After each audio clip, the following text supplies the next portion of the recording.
வெற்றி வாழ்வு திருச்சபையினுடைய இந்திய ஆராதனைக்கு வந்திருக்கிற உங்கள் யாவரையும் நம்முடைய ஆண்டவரும் ரட்சகருமாகிய இயேசு கிறிஸ்துவின் நாமத்தினாலே வாழ்த்தி வரவேற்கிறேன். विक्टोरियस लाइफ चर्च के ओर से मैं आप सबको यीशु मसीह के नाम से धन्यवाद और इस कलीसिया पे स्वागत करती हूँ. புதிதாக வந்திருக்கிறவர்களை நாங்கள் வரவேற்க விரும்புகிறோம். नए से जो आए हैं उनका हम स्वागत करना चाहते हैं. இன்றைக்கு தான் முதல் முறையாக வந்திருக்கின்றவர்கள் தயவாக உங்கள் கரங்களை நன்றாக உயர்த்தி வைத்திருங்கள். आज पहली बार आप कलीसिया पे आ रहे हैं तो प्लीज आप अपना हाथ को उठाएं. जो पहली बार आ रहे हैं உங்களிடத்தில் ஒரு கார்டு ஒன்று கொடுக்கப்படும். आपको एक कार्ड दिया जाएगा. தயவுசெய்து கரங்களை உயர்த்தி வைத்திருங்கள். அந்த கார்டு பெற்றுக்கொள்ளும் வரைக்கும் जिसने अपने हाथों को उठाया है कृपया वो कार्ड ले लीजिएगा. அந்த கார்டில் உங்களுடைய பெயர் மற்றும் விலாசத்தை தெளிவாக எழுதுங்கள். आप अपना नाम और पता प्लीज उसमें लिखिएगा. உங்களுடைய உங்களுடைய மொபைல் நம்பர் அதில் எழுதுங்க. और आप अपना मोबाइल नंबर भी उसमें लिखिएगा. இந்த விவரங்கள் உங்களை தொந்தரவுப்படுத்துறதுக்காக கிடையாது. ये चीजें हम आपको तंग करने के लिए नहीं मांग रहे. உங்களுக்காக நாங்கள் ஜெபிக்கிறோம். हम आपके लिए प्रार्थना करना चाहते हैं. இந்த சபையில நடக்கிற மற்ற ஆராதனை விவரங்களை நாங்கள் உங்களுக்கு தெரியப்படுத்துவோம். और कलीसिया में जो कुछ भी कार्यक्रम होता है उसकी सूचना आपको देने के लिए. அந்த கார்டுலயே ஒரு கட்டம் இருக்கு. உங்களை நாங்க தொடர்பு கொள்ளலாமா வேண்டாமான்னு. उस जगह पे एक पार्ट रहेगा जिसमें कि हम आपको कांटेक्ट करना चाहते हैं या नहीं है अभी लिख सकते हैं. தொடர்பு கொள்ள வேண்டாம்னா அதுல டிக் அடிச்சிடலாம். अगर हम आपको कॉल नहीं करना चाहते हैं तो आप उसमें टिक लगा सकते हैं. கர்த்தர் உங்களை ஆசீர்வதிப்பார். परमेश्वर आपको आशीष करेगा. தொடர்ந்து இந்த சபைக்கு வாருங்கள். लगातार कलीसिया को आए. இந்த சபையில கர்த்தருடைய வல்லமையான வார்த்தைகள் பிரசங்கிக்கப்படுகிறது. कलीसिया में आपको अद्भुत बातें बताई जाएगी. நீங்கள் தொடர்ந்து இந்த சபைக்கு வந்து சத்தியத்தை கேட்டு பயனடையும்படி அன்போடு அழைக்கிறேன். आप लगातार कलीसिया को आए, परमेश्वर के वचन को सुने और आशीष पाएं. இன்றைக்கு நாம் ஒரு அற்புதமான சத்தியத்தை கற்றுக்கொள்ள போகிறோம். आज हम एक अद्भुत सत्य को जानने वाले हैं. முதலாவது ஒரு வேத பகுதியை நான் வாசிக்கிறேன். सबसे पहले हम वचन पढ़ेंगे. கொலோசியர் 1 அதிகாரம் 12 14 வரைக்கும் வாசிக்கிறேன். कोलोसियन के किताब पहला अध्याय 1 से लेके पढ़ेंगे. हम 12 வாசிக்கிறேன். 12 से पढ़ेंगे. ஒளியில் உள்ள பரிசுத்தவான்களுடைய சுதந்திரத்தில் பங்கடைவதற்கு நம்மை தகுதி உள்ளவர்களாக்கினவரும் இருளின் அதிகாரத்தினின்று நம்மை விடுதலையாக்கி தமது அன்பின் குமாரனுடைய ராஜ்யத்திற்கு உட்படுத்தினருமாய் இருக்கிற பிதாவை ஸ்தோத்தரிக்கிறோம். குமாரனாகிய அவருக்குள் அவருடைய இரத்தத்தினாலே பாவ மன்னிப்பாகிய மீட்பு நமக்கு உண்டாயிருக்கிறது. 12-14. तो यहाँ पे आके परमेश्वर ने आके हमें अंधेरे से लाके उजाला में लिया है और यहाँ पे उनके लहू से हमको पाप से माफी है. கடந்த வாரத்திலே நாம் மறுபடியும் பிறப்பது என்றால் என்ன என்பதை நாம் பார்த்தோம். पिछले हफ्ते हमने दोबारा पैदा होने के बारे में पढ़ा था. நாம் எவ்வாறு மறுபடியும் பிறக்கிறோம், हम कैसे पैदा होते देखा था. தேவனுடைய அழிவில்லாத வித்து நமக்குள்ளே போகும்பொழுது நாம் மறுபடியும் பிறக்கிறோம். परमेश्वर का नाम मिटने वाला हमारे अंदर है, वो हमने देखा था. சத்திய வசனத்தினாலே அவர் நம்மை மறுபடியும் ஜனிப்பித்திருக்கிறார். सत्य वचन के जरिए हमें दोबारा जन्माते हैं, हमने देखा நாம் था. ரட்சிக்கப்படுவதற்கு முன்பாக நாம் பாவிகளாய் இருந்தோம், பிசாசுக்கு அடிமைப்பட்டவர்களாய் இருந்தோம். परमेश्वर को जानने के पहले हम आके पापी थे और शत्रु के और से थे. ஆனால் இன்றைக்கு தேவனுடைய பிள்ளைகளாக்கப்பட்டிருக்கிறோம். लेकिन आज हम आके परमेश्वर के संतान हैं. யோவான் சுவிசேஷம் 1 அதிகாரம் 12 வசனத்திலே நாம் பார்த்தோம். யோவாना के किताब में पहला अध्याय 12वीं वचन में हमने देखा था. அவருடைய நாமத்தின் மேல் விசுவாசம் உள்ளவர்களாய் அவரை ஏற்றுக்கொண்டவர்கள் எத்தனை பேர்களோ அத்தனை பேர்களுக்கும் தேவனுடைய பிள்ளைகளாகும்படி அவர் அதிகாரம் கொடுத்தார். आमीन. जो कोई भी परमेश्वर के उनके नाम से बुलाया गया हर एक को उनका संतान बनने का अधिकार दिया गया है. 13 வசனம் சொல்கிறது, 13 वचन कहता है, அவர்கள் இரத்தத்தினால் அல்ல புருஷனுடைய சித்தத்தினால் அல்ல தேவனாலே பிறந்தவர்கள். वो आके रक्त से नहीं बल्कि या फिर इच्छा से नहीं परमेश्वर के ओर से बुलाए गए हैं. நீங்களும் நானும் தேவனாலே பிறந்திருக்கிறோம். तो हम लोग आके परमेश्वर के ओर से जन्मे गए हैं. தேவனாலே பிறக்கிறதுன்ற என்ன அர்த்தம்? तो परमेश्वर के ओर से जब हम जन्मते हैं तो उसका मतलब क्या होता है? முன்பு நாம் பாவத்திற்கும் பிசாசுக்கும் அடிமைப்பட்டவர்களாய் இருந்தோம். तो पहले हम आकर पाप में और शत्रु को आके गुलाम बन के थे. மறுபடியும் பிறப்பதற்கு முன்பாக சாபத்தின் கீழே இருந்தோம். पहले हम आके जन्म लेने के पहले श्राप में दबे हुए थे. மறுபடியும் பிறப்பதற்கு முன்பாக தேவனோடு எந்த விதமான தொடர்பும் ஐக்கியமும் இல்லாமல் இருந்தோம். दोबारा पैदा होने के पहले हम परमेश्वर को हमारा कोई नाता नहीं था. நம்முடைய மனம் இருள் அடைந்திருந்தது. हमारे मन में अंधेरा था.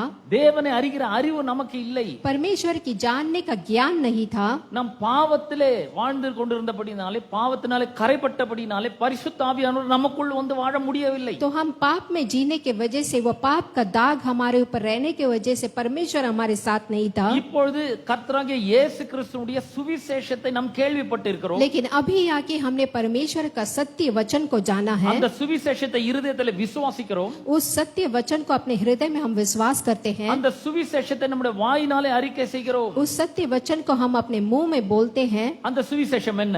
वो सत्य वचन क्या है? தேவகுமாரனாகிய இயேசு கிறிஸ்து மனிதனை மீட்கும்படியாக இந்த உலகத்திலே மனிதனாக அவதரித்தார். यीशु मसीह आकर स्वर्ग को छोड़ के इस दुनिया में मनुष्य को बुलाने के लिए आए थे. அவர் பாடுபட்டு தம்முடைய விலையேறப்பட்ட ரத்தத்தை இந்த உலகத்திலே சிந்திருக்கிறார். यीशु मसीह ने कई कठिनाई परिस्थितियों का सामना करते अपने लहू बहा के बच्चों को वो किया था. மனிதனுக்கு எதிராக இருந்த பாவம், சாபம், பிசாசு அனைத்தையும் கல்வாரி சிலுவையின் மேலே வெற்றி சிறந்தார். मनुष्य के विरोध जो पाप और श्राप था, वो प्रभु यीशु मसीह ने अपने लहू से மனிதனை விடுதலையாக்கினார். और मनुष्य को छुटकारा मिला. இப்பொழுது அது அந்த சுவிசேஷத்தை விசுவாசிக்கும் பொழுது நாம் தேவனுடைய பிள்ளைகளாக்கப்படுகிறோம். तो जब हम आके प्रभु के वचन को विश्वास करते हैं तो परमेश्वर के संतान बनते हैं. எபேசியர் நிருபம் 1ஆம் அதிகாரம் 13-14 வசனங்கள்ல நாம் வாசிக்கிறோம். एफिसियन की किताब पहला अध्याय में हम पढ़ेंगे. நீங்களும் உங்கள் ரட்சிப்பின் சுவிசேஷமாகிய சத்திய வசனத்தை கேட்டு, तो तुम आकर अपने रक्षा को लेके सत्य वचन को जानकर, இந்த சுவிசேஷம் உங்களுடைய ரட்சிப்பின் சுவிசேஷமாய் இருக்கிறது. ये शुभ समाचार आपको रक्षा करेगा. இந்த சுவிசேஷம் சத்திய வசனமாய் இருக்கிறது. ये शुभ समाचार आपको उद्धार और सच्चाई का वचन रहेगा. அதை நீங்கள் கேள்விப்படும் பொழுது, लेकिन जब आप सुनते हैं, நீங்கள் விசுவாசிக்க जब ஆரம்பிக்கிறீர்கள். आप विश्वास करते हैं, ஏனென்றால் விசுவாசம் கேள்வினால வருகிறது. क्योंकि विश्वास आके प्रश्न से आता है. விசுவாசம் கேள்விப்படுகிறதுனாலே வருகிறது. जब आप विश्वास को सुनते हैं तो विश्वास आता है. அப்போ விசுவாசிகளான பொழுது வாக்குத்தத்தம் பண்ணப்பட்ட பரிசுத்த ஆவிக்குள் முத்திரை போடப்பட்டீர்கள். तो जब आकर आप विश्वास बनते हैं तो आपको आके परमेश्वर की ओर से एक चिन्ह दिया जाता है. பரிசுத்த ஆவியானவருக்குள் முத்திரை போடப்படுகிறது என்றால் என்ன? पवित्र आत्मा की छाप लगी हुई का मतलब क्या होता है? இவ்வளவு வருஷங்களாக பிசாசுக்கும் பாவத்துக்கும் அடிமைகளா இருந்த நாம், तो इतने साल आप आकर शत्रु को और पाप को आके गुलाम बन के थे, இப்பொழுது தேவனுக்கு சொந்தமானவர்களாக மாறி இருக்கிறோம். लेकिन यहाँ पे आकर परमेश्वर को बदल में आ गए हैं. 14ஆம் வசனம் சொல்லுகிறது, यहाँ पे 14 वचन कहता है, அவருக்கு சொந்தமானவர்கள். वे उसके मूल लिए हुए को. நீங்களும் நானும் யார்? आप और मैं कौन है? இந்த உலகத்துக்கு சொந்தமானவர்கள் அல்ல, इस दुनिया के नहीं है, பாவத்துக்கு சொந்தமானவர்கள் पाप அல்ல, के नहीं है, பிசாசுக்கு சொந்தமானவர்கள் அல்ல, शत्रु के नहीं है. நாம் தேவனுக்கு हम சொந்தமானவர்கள். आकर परमेश्वर के संतान हैं. அவருடைய மகிமைக்கு புகழ்ச்சியாக उसकी महिमा की स्तुति हो, அவருக்குள் மீட்கப்படுவார்கள் என்பதற்கு उससे छुटकारा के लिए ஆவியானவர் அச்சாரமாய் இருக்கிறார். पवित्र आत्मा हमारे साथ है. சோ நாம தேவனுடைய பிள்ளைகளாக்கப்பட்டிருக்கிறோம், तो यहाँ पे आके हम परमेश्वर के बच्चे बने हैं, மீட்கப்பட்டிருக்கிறோம். छुड़ाए हुए लोग हैं, அதன் மூலமாக தேவனுக்கு மகிமையும் புகழ்ச்சியும் உண்டாயிருக்கிறது. और उसके वजह से परमेश्वर की महिमा होती है. நாம் அவருக்கு சொந்தமானவர்களாக இருக்கிறோம். और हम आके परमेश्वर के संतान हैं. ஆவியானவர் நம்மை முத்திரை போட்டிருக்கிறார். पवित्र आत्मा ने हमें छाप डाली है. ஒரு தெய்வீக பாதுகாப்பு நமக்கு हमें உண்டாயிருக்கிறது. आके परमेश्वर का एक परिकाम है. நம்முடைய தேவைகளை எல்லாம் அவர் वो சந்திக்கிறார். हमारी सारी जरूरतों को पूरा करता இப்பொழுது है. தேவனோடு நாம் பேச முடியும். अभी हम आके परमेश्वर से बातें कर सकते हैं, ஏனென்றால் வேதம் சொல்லுகிறது, என்னுடைய ஆடுகள் என் சத்தத்திற்கு செவி கொடுக்கும். क्योंकि यहाँ पे वचन कहता है कि मेरे भेड़ बकरियां मेरे आवाज को कान लगाते हैं, அவைகள் எனக்கு பின் செல்லும். वो मेरे पीछा करेगा, ஃபாலோ பண்ணும் என்று சொல்லுகிறார். वो मेरा पीछा करेगा. சோ நாம இன்றைக்கு தேவனை அறிந்து கொள்ள முடியும். तो आज आके हम परमेश्वर को जान सकते हैं. நம்முடைய மனங்கள் ஒளியூட்டப்பட்டிருக்கிறது. तो हमारा मन आकर नया हुआ है. தேவனை புரிந்து கொள்ளக்கூடிய ஒரு விசேஷித சக்தி நமக்கு கொடுக்கப்பட்டிருக்கிறது. तो हम आके परमेश्वर को जानने का एक सत्य हम में है. தேவன் யார் என்பதை நம்மால புரிந்து கொள்ள முடியும். परमेश्वर कौन है करके हम जान सकते தேவன் हैं. நமக்காக கல்வாரி சிலுவிலே கர்த்தராகிய இயேசு கிறிஸ்துவின் மூலமாக எவ்வளவு ஆசீர்வாதங்களை உண்டு பண்ணி வைத்திருக்கிறார் என்பதை அறிந்து கொள்ள முடியும். तो परमेश्वर ने आके यीशु मसीह के जरिए क्रूस के जरिए हमारे लिए बहुत आशीष रखा है करके हम देख सकते हैं। 1 கொரிந்தியர் 2ஆம் அதிகாரத்தை திருப்புவோம். यहाँ पे पहले कोरिन्थियन दूसरा चैप्टर में हम நாம் देखेंगे எப்படி அறிந்து கொள்ள முடியும்? हम परमेश्वर को कैसे जान सकते हैं। 2 கொரிந்தியர் 9ஆம் அதிகாரம் 1 கொரிந்தியர் 2ஆம் அதிகாரம் 9ஆம் வசனத்தை உங்களுக்காக வாசிக்க போகிறேன். पहला कोरिन्थियन का किताब दूसरा अध्याय नबी वचन எழுதியிருக்கிறபடி தேவன் தம்மில் அன்பு கூறுகிறவர்களுக்கு ஆயத்தம் பண்ணினவைகளை எந்த கண்ணும் கண்டதில்லை, எந்த காதும் கேட்டதில்லை, எந்த மனுஷனுடைய இருதயத்தில் தோன்றினதும் இல்லை. क्योंकि परमेश्वर उनके संतान के लिए जो चीज रखा है वो कोई आंख या कोई कान नहीं सुन सकता है या कोई आंख देख नहीं सकता है। அவர்கள் இயற்கைக்கு அப்பாற்பட்ட காரியங்களை நம்மால் இப்பொழுது விசுவாசிக்க முடியும். तो जो भी है कि हम आकर अपार नेचर के अपार जो भी है हम उसे विश्वास कर सकते हैं, ஏனென்றால் நாம் தேவனால மறுபடியும் பிறந்திருக்கிறோம். क्योंकि हम परमेश्वर के जरिए दोबारा जन्म हुए हैं। தேவனுடைய வசனமாகிய வித்து நமக்குள்ளே ஊன்றப்பட்டிருக்கிறது. परमेश्वर का वचन हमारे अंदर है। அந்த அதன் மூலமாக பரிசுத்த ஆவியானவர் நம்முடைய உள்ளத்திலே வாசம் பண்ணுகிறார். तो जब परमेश्वर का वचन हमारे साथ रहता है तो पवित्र आत्मा हमारे साथ रहते हैं। அவர் சில காரியங்களை நமக்கு வெளிச்சம் போட்டு காண்பிக்கிறார். तो पवित्र आत्मा कई चीजें हमें सिखाते हैं। தேவன் யார்? परमेश्वर कौन है? அவர் நல்லவர், वो अच्छे हैं, அவர் வல்லவர், वो बहुत ही अच्छे हैं, அவர் போதுமானதற்கும் அதிகமானவர், वो हमारी सारी जरूरतों को पूरा करने वाले हैं, அவர் உங்களை ஆசீர்வதிக்கிறவர், आपको आशीष करेगा, அவர் உங்கள் மேல கிருபையா இருக்கிறார், आपको कृपा देगा, அவருடைய தயவு உங்கள் மேல காண்பிக்கிறார், उनकी दया आपके ऊपर रहेगी, அவர் மன்னிக்கிறவரா वो இருக்கிறார், माफी को माफ करने वाले அவர் हैं, உங்களுக்காக உயிரை अपने கொடுத்திருக்கிறார், जीवन को आपको दिए அவர் हैं, உங்களுக்கு ஒருபோதும் தீமையை செய்ய மாட்டார் आपके लिए कभी भी कोई भी बुरी चीजें नहीं करेगी। என்பதையெல்லாம் பரிசுத்த ஆவியானவர் வசனத்தின் மூலமாக நாம் புரிந்து கொள்ளும்படி செய்கிறார். तो पवित्र आत्मा आके अपने वचन के जरिए हमें समझने के लिए मदद करते हैं। அதுதான் 9ஆம் அதிகாரம் 9ஆம் வசனத்திலே நாம் வாசிக்கிறோம். तो यहाँ पे हम नवी अध्याय पे देखते हैं, नवी वचन पे எழுதியிருக்கிறபடி தேவன் தம்மிடத்தில் அன்பு கூறுகிறவர்களுக்கு ஆயத்தம் பண்ணினவைகளை, तो जब व्यवस्था के अनुसार परमेश्वर ने जो भी हमारे लिए लिया है, தேவன் உங்களுக்காக ஏராளமான ஆசீர்வாதங்களை ஆயத்தப்படுத்தி तो வைத்திருக்கிறார். परमेश्वर ने यहाँ पे आपको ढेर सारा आशीष रखा है। அந்த ஆசீர்வாதங்களை எல்லாம் நீங்கள் அறிந்து கொள்ள வேண்டும் என்று அவர் விரும்புகிறார்.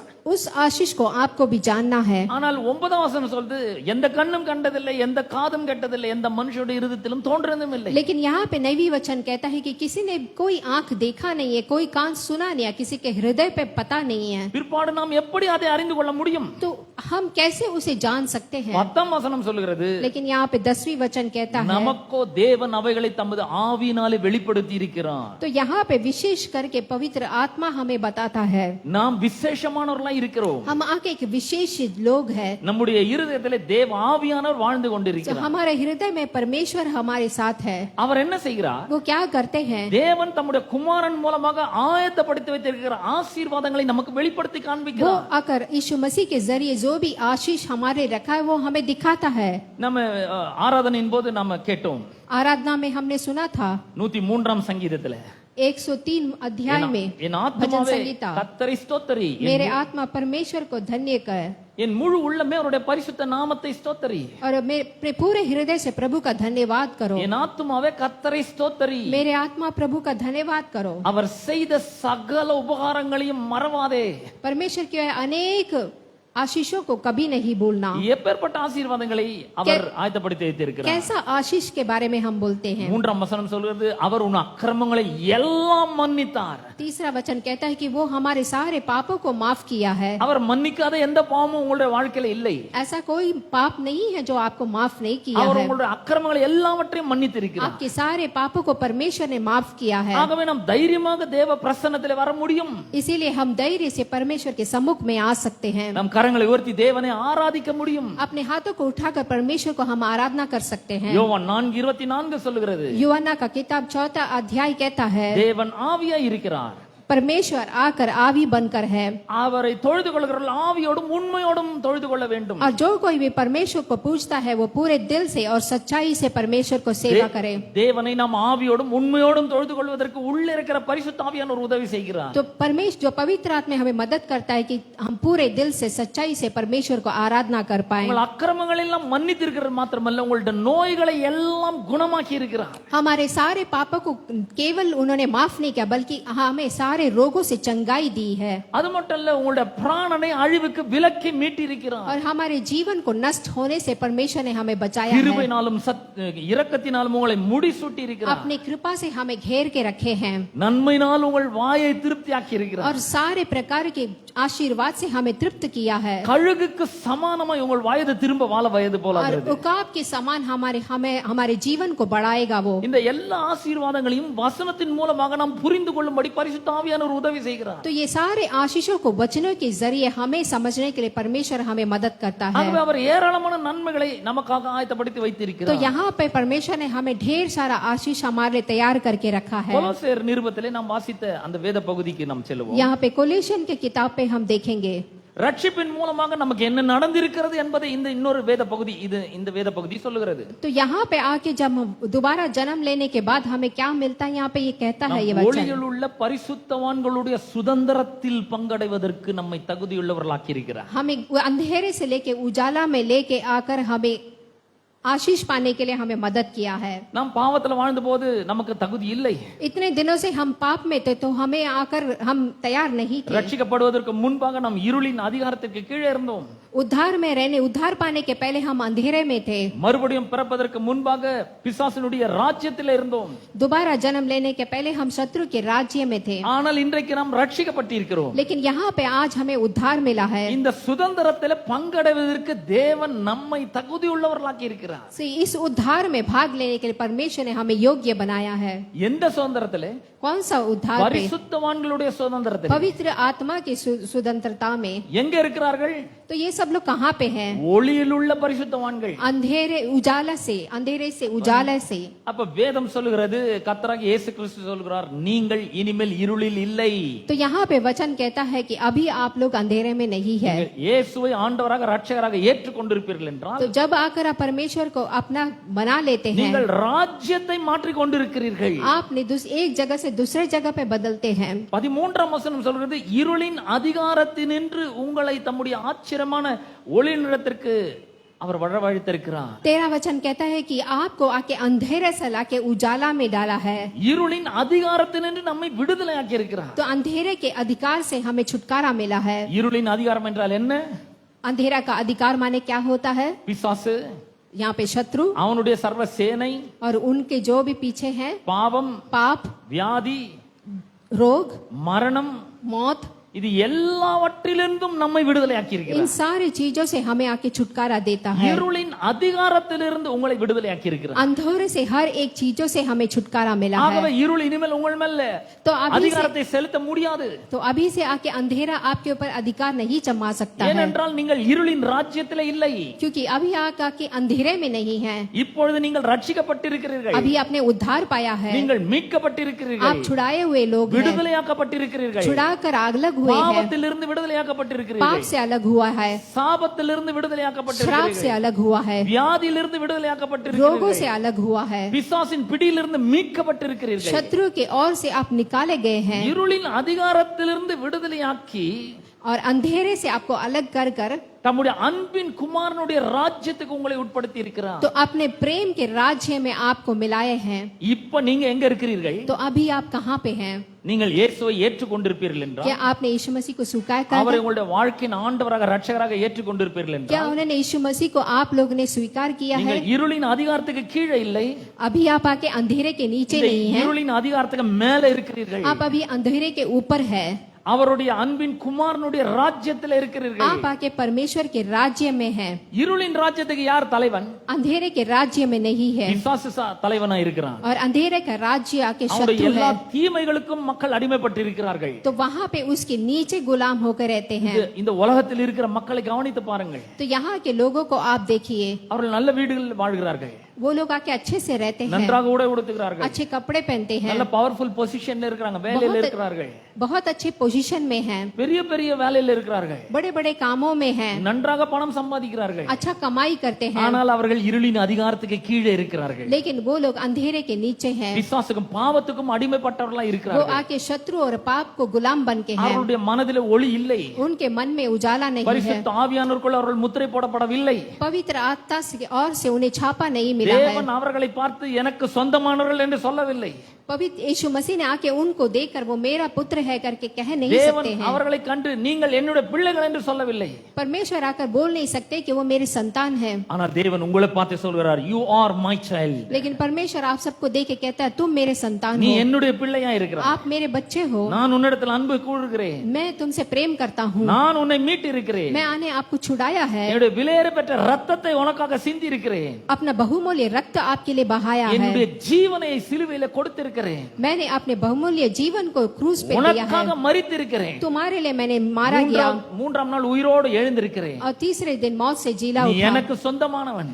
तू आके मेरा है, என்னுடைய பரிசுத்த ஆவியானவரை உனக்குள் அனுப்பி இருக்கிறேன். मेरा पवित्र आत्मा मैंने तेरे लिए भेजा है, நான் உனக்காக என்னவெல்லாம் ஆயத்தப்படுத்தி வைத்திருக்கிறேனோ அவர் உங்களுக்கு அதை காண்பிப்பார். और जो कोई भी आप लोग के लिए परमेश्वर ने तैयार करके रखा वो आपको दिखाएगा। நீ எனக்கு ரொம்ப பிரியமானவன் என்று அவர் சொல்லுகிறார். परमेश्वर आपसे बहुत ही प्रेम करता है, உங்களுக்கும் எனக்கும் அந்த பாக்கியம் இருக்கிறது. तो आपको और मुझे वो सौभाग्य मिला है, நீங்களும் நானும் தேவனுடைய பிள்ளைகளாய் இருக்கிறோம். आप और मैं परमेश्वर के बच्चे हैं। ஆகவே கொலோசியர் எழுதின நிருபத்தில் பவுல் சொல்கிறார், அவர் நம்மை விடுதலையாக்கி இருக்கிறார். तो यहाँ पे कोलोसियन की किताब में अपोस्तल पौल कहते हैं कि उन्होंने हमें छुटकारा दिया है, தமது அன்பின் குமாரனுடைய ராஜ்யத்துக்கு உட்படுத்தி இருக்கிறார். अपने प्रेम के राज्य में लेके जाने के लिए। யார் இதை செய்தது? तो ये कौन कर सकता है? பிதாவாகிய தேவன் அதை செய்திருக்கிறார். पिता परमेश्वर ने किया है, நம்முடைய கல்வி அறிவின் மூலமாக அதை நாம் செய்ய முடியாது. वो आके हम अपने ज्ञान से नहीं कर सकते हैं, நம்முடைய பணத்தின் மூலமாக நாம் அதை வாங்க முடியாது. अपने पैसे के जरिए नहीं कर सकते हैं, நாம ஒவ்வொரு நாள் வாரம் சர்ச்சுக்கு வர்றதுனால அந்த விடுதலையை வாங்க முடியாது. हर हफ्ते कलीसिया आने से नहीं कर सकते हैं। பரலோகத்தில் இருக்கிற பிதா அதை உங்களுக்காக செய்திருக்கிறார். पिता परमेश्वर आकर उन्होंने आपके लिए किया அவர் உங்களை है, விடுதலையாக்கி இருக்கிறார். आपको छुड़ाने के लिए, அவர் உங்களை மீட்டி இருக்கிறார். आपको छुटकारा देने के लिए, அவருடைய அன்பின் குமாரனுடைய ராஜ்யத்துக்கு உங்களை உட்படுத்தி இருக்கிறார். अपने राज्य में लेने के लिए। 14ஆம் வசனம் சொல்கிறது, குமாரனாகிய அவருக்குள் பாவ மன்னிப்பு, அவருடைய ரத்தத்தினாலே பாவ மன்னிப்பாகிய மீட்பு இவருக்குள் நமக்கு உண்டாயிருக்கிறது. तो यहाँ पे वचन कहता है कि यीशु मसीह के जरिए पाप से जो माफी हमारे लिए है, நீங்கள் எல்லா பாவத்திலிருந்தும் மீட்கப்பட்டிருக்கிறீர்கள். आप आके सारे पापों से आपको छुटकारा मिला है। 1 யோவான் 1ஆம் அதிகாரம் 7ஆம் வசனம் சொல்கிறது, पहला यूवना का किताब पहला अध्याय 7वीं वचन कहता है, இயேசு கிறிஸ்துவினுடைய ரத்தம் சகல பாவங்களையும் நீக்கி நம்மை சுத்திகரிக்கும். यीशु मसीह का बहुमूल्य रक्त आके हमें सारे पापों से छुटकारा दिया गया है। நீங்களும் நானும் மறுபடியும் பிறந்திருக்கிறோம். आप और मैं दोबारा जन्म लिए हैं, நம்முடைய பாவங்கள் மன்னிக்கப்பட்டிருக்கிறது. हमारा पाप क्षमा किया गया है। பிசாசு நமக்கு தலைவன் அல்ல.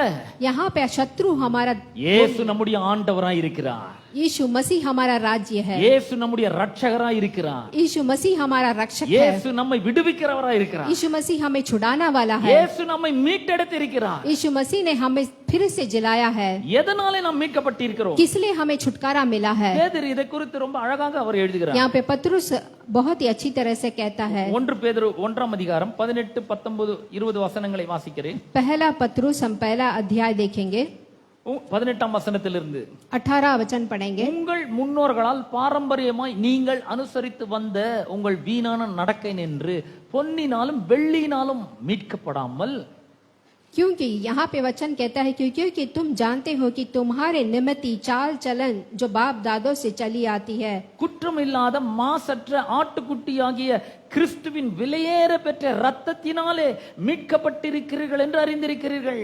उसे तुम्हारे छुटकारा सोने चांदी अर्थात नाशवान वस्तुओं से नहीं हो सकता बल्कि बहुमूल्य यीशु मसीह के लहू से हो सकता है। இயேசு நம்மை மீட்டெடுத்திருக்கிறார். तो परमेश्वर ने हमें यहाँ पे छुड़ाया है, பாவங்களிலிருந்து நம்மை விடுதலையாக்கி இருக்கிறார். पाप से हमें छुटकारा दिया है, பிசாசின் பிடியிலிருந்து நம்மை விடுதலையாக்கி இருக்கிறார். शत्रु से हमें छुटकारा मिला है। எப்படி விடுதலையாக்கினார்? तो कैसे हमें छुटकारा मिला है? பொன்னினால அல்ல, வெள்ளியினால கிடையாது. सोने चांदी से नहीं, அவருடைய நாடி நரம்புகளில் ஓடிக்கொண்டிருந்த விலையேற பெற்ற ரத்தத்தினாலே மீட்டெடுத்திருக்கிறார். परमेश्वर के बहुमूल्य रक्त से। ஒரு மனிதன் மீட்டெடுக்கப்பட வேண்டும் என்றால் பரிசுத்தமான விலையேற பெற்ற ரத்தம் சிந்தப்பட வேண்டும். अगर एक इंसान आकर छुटकारा पा सकता है तो परमेश्वर के लहू से पा सकता ஒரு है। ஆட்டு ரத்தத்தினால மாட்டு ரத்தத்தினால ஒரு மனிதனை ரட்சிக்க முடியாது. यहाँ पे आके बकरे के या भेड़े के लहू से उसे छुटकारा नहीं मिलता है। தேவகுமாரனுடைய பரிசுத்தமான ரத்தம் நமக்கு தேவைப்படுகிறது. यीशु मसीह का पवित्र लहू हमें जरूरत है। ஆகவேதான் தேவன் தம்முடைய ஒரே பேரான குமாரனை இந்த உலகத்தில் அனுப்பினார். इसीलिए परमेश्वर ने अपने एकलौते पुत्र को यीशु मसीह को इस दुनिया में भेजा। மூலமாக இந்த உலகத்தில் இருக்கிற மக்களை அவர் ரட்சித்தார். उसके जरिए आके हमको उद्धार मिला है। அவருடைய ரத்தத்தின் மூலமாக பாவ மன்னிப்பு நமக்கு உண்டாயிருக்கிறது. उसके बहुमूल्य लहू से हमारे पापों को छुटकारा मिला है। இது குறித்து அப்போஸ்தலனாகிய பவுல் தீத்துக்கு எழுதின நிருபத்திலே அவர் சொல்லுகிறார். तो इसके जरिए अपोस्तल पौल कहते हैं, மூன்றாம் அதிகாரத்திலே तीसरा वचन 4 अध्याय 5 में। வசனங்களை வாசிக்கிறேன். तो चौथा और पांचवा मैं पढ़ता மூன்றாம் हूँ। வசனத்திலிருந்து வாசிக்கிறேன். तीसरा अध्याय वचन से पढ़ता हूँ। இந்த மூன்றாம் வசனம் சொல்லுகிறது ரட்சிக்கப்படுறதுக்கு முன்னாடி நாம எப்படி இருந்தோம். तो ये तीसरा वचन कहता है कि हम उद्धार पाने से पहले कैसे थे। ஏனெனில் முற்காலத்திலே நாமும் புத்தியீனரும். तो पिछले समय में उद्धार पाने के पहले हम आके बुद्धिहीन थे। புத்தியீனர்னு சொன்னாக்கா அறிவில்லாதவர்கள் என்று அர்த்தம் இல்ல. बुद्धिहीन का मतलब क्या होता है? हमें ज्ञान नहीं था। அவங்க அறிவுள்ளவர்களா இருக்கிறார்கள். तो यहाँ पे आके ज्ञानी थे। அவர்களுக்கு கணக்கு நல்லா வருது, तो उनको आके मैथ्स ज्यादा साइंस पता நல்லா था, வருது, साइंस पता था, அப்புறம் மற்ற எல்லா சப்ஜெக்டும் நல்லா வருது. तो सारे सब्जेक्ट उन्हें अच्छी तरह से ஆனா आती थी। ஆண்டவரை அறிகிற அறிவு இல்லை. लेकिन परमेश्वर को जानने का ज्ञान नहीं था। வேதம் சொல்கிறது தேவன் இல்லை என்று மதிகேடன் தன் இருதயத்திலே சொல்லிக் கொள்கிறான். तो यहाँ पे वचन कहता है कि परमेश्वर नहीं है करके मंद बुद्धि लोग कहते हैं। ஆகவே முற்காலத்திலே நாமும் புத்தியீனரும் तो लेकिन पिछले समय में आके बुद्धिहीन, கீழ்ப்படியாதவர்களும் என்று சொல்லுகிறது. आके बातें नहीं मानने वाले थे। கீழ்ப்படியாதவர்கள் என்று சொல்லும்போது இந்த உலகத்திலே தங்களுடைய பெற்றோருக்கு கீழ்ப்படியாதவர்களை பற்றி சொல்லவில்லை. तो यहाँ पे बातें ना मानने का मतलब माता पिता का बात नहीं मानना नहीं है। ஏனென்றால் ரட்சிக்கப்படாத பெற்றோருக்கு ரொம்ப அதிகமாக கீழ்ப்படிக்கிற अनेक பிள்ளைகள் இருக்கிறார்கள். तो यहाँ के बहुत सारे बच्चे आके माता पिता को आके बातें सुनने वाले हैं। இங்க கீழ்ப்படியாதவர்கள் என்று சொல்லும்பொழுது लेकिन यहाँ पे जो कि बात नहीं मानने वाला का अर्थ மனு வர்க்கத்தினுடைய ரட்சிப்புக்கென்று தேவன் ஆயத்தப்படுத்தி வைத்திருக்கிற அந்த வழியாகிய இயேசுவுக்கு கீழ்ப்படியாதவர்களை பற்றி சொல்கிறது. तो यहाँ पे आके बात नहीं मानने का मतलब है कि यीशु मसीह का बात को हम नहीं मानते हैं। சுவிசேஷத்திற்கு கீழ்ப்படியாதவர்களை பற்றி சொல்கிறது. यहाँ के प्रभु के वचन को हम यहाँ पे नहीं मानते நம்மால हैं। கீழ்ப்படிய முடியவில்லை. तो यहाँ पे हम आके इस बात को हम आदर नहीं कर पा रहे हैं। தப்பி நடக்கிறவர்களும் रास्ते से अलग होकर चलते हैं। ரட்சிப்பின் வழியிலே நாம் நடக்காமல் இருந்தோம். रक्षा के रास्ते पे नहीं चल रहे हैं। பலவித இச்சைகளுக்கும் இன்பங்களுக்கும் அடிமைப்பட்டவர்களாய் இருந்தோம். कई प्रकार की इच्छा को अपने दिल में लेके चलते हैं। எல்லா இச்சைகளுக்கும் அடிமைப்பட்டவர்களாய் और இருந்தோம். सारे इच्छा को हम आके यहाँ पे गुलाम நம்முடைய बन के சரீர हैं। இச்சைகளுக்கு அடிமைப்பட்டவர்களாய் இருந்தோம். अपने शरीर के इच्छा के लिए, கண்களின் இச்சைக்கு अपनी அடிமைப்பட்டவர்களாய் आंखों இருந்தோம். की इच्छा के लिए, ஜீவனத்தின் பெருமைக்கு அடிமைப்பட்டவர்களாய் இருந்தோம். जीवन की इच्छा के लिए இன்பங்களுக்கு அடிமைப்பட்டவர்களாய் और இருந்தோம். कई प्रकार की इच्छा के लिए है। துர்குணத்தோடும் பொறாமையோடும் இருந்தோம். और यहाँ पे आके प्राउड जैसे बातों को लेके பகைக்கப்படத்தக்கவர்களாய் இருந்தோம். यहाँ पे हम आके एक दूसरे से झगड़ते रहते தேவனுடைய थे। கோபாக்கினைக்கு ஆட்களாய் இருந்தோம். लेकिन परमेश्वर की गुस्सा के लिए थे हम लोग। ஒருவரை ஒருவர் பகைக்கிறவர்களாயும் இருந்தோம். एक दूसरे से आकर हम गुस्सा होने वाले थे। இப்படிப்பட்ட நம்மை எடுத்து लेकिन ऐसे लोगों से हमें उठाकर இயேசு கிறிஸ்து தம்முடைய விலையேற பெற்ற ரத்தத்தினாலே கழுவி परमेश्वर ने अपने बहुमूल्य रक्त से हमें छुड़ाया தேவனுடைய பிள்ளைகளாக நம்மை மாற்றி और இருக்கிறார். परमेश्वर का संतान बनाया। இது எப்படி இருக்கிறது? तो ये कैसा है? நம்முடைய 4ஆம் வசனம் சொல்றது நம்முடைய ரட்சகராகிய தேவனுடைய தயையும் மனுஷர் மேல் உள்ள அன்பும் பிரசன்னமான பொழுது तो यहाँ पे चौथा वचन कहता है कि परमेश्वर का प्रेम आकर हमारे ऊपर है। நாம் செய்த நீதியின் கிரியைகள் நிமித்தம் அவர் நம்மை ரட்சியாமல் तो परमेश्वर आके हमारे अच्छे कर्मों के लिए नहीं बुलाया है, தமது இரக்கத்தின்படியே अपने करुणा के अनुसार हमें बुलाया है। மறுஜென்ம முழுக்கினாலும் हमें आके दूसरा जन्म दिया है। பரிசுத்த ஆவியானவருடைய புதிதாக்குதலினாலும் அவர் நம்மை ரட்சித்தார். पवित्र आत्मा से हमें नया बनाने के लिए हमें उद्धार दिए हैं। So, எப்படி நாம் ரட்சிக்கப்பட்டிருக்கிறோம்? तो हमने कैसा उद्धार पाया है?